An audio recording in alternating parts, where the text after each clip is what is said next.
বঙ্গে এসআইআর মঙ্গলবার থেকেই সঙ্গে আরো 11 রাজ্য অর্থাৎ টোটাল 12টি রাজ্যে কিন্তু এসআইআর হতে চলেছে।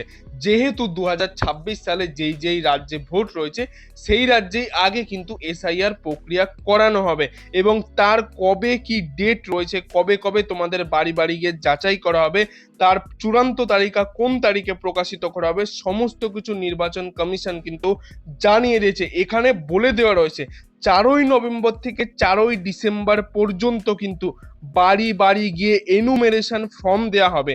যারা যারা বাইরে থাকেন কাজের সূত্রে তারা কিন্তু অনলাইনে এই ফর্মটি জমা করতে পারবেন এবং সমস্ত ভোটার খসড়া যে তালিকা সেটা কিন্তু 9ই ডিসেম্বরের মধ্যে প্রকাশিত করতে হবে এবং কারো কোনো অভিযোগ থাকলে 9ই ডিসেম্বর থেকে 8ই জানুয়ারির মধ্যে জানাতে হবে, সেক্ষেত্রে কিন্তু বলে দেওয়া রয়েছে এবং 31শে ডিসেম্বর পর্যন্ত সেই সমস্ত অভিযোগ শুনে খতিয়ে দেখে চূড়ান্ত তালিকা প্রকাশিত হবে 7ই ফেব্রুয়ারি 2026-এ। 7ই ফেব্রুয়ারি কিন্তু চূড়ান্ত তালিকা প্রকাশিত হয়ে যাবে এসআইআর এর প্রক্রিয়ায়। সমস্ত কিন্তু ডেট ওয়াইজ নির্বাচন কমিশনের থেকে জানিয়ে দেওয়া হয়েছে। অবশ্যই তোমরা এই ভিডিওটাকে পজ করে পুরো ডেট ওয়াইজ দেখে নিতে পারো।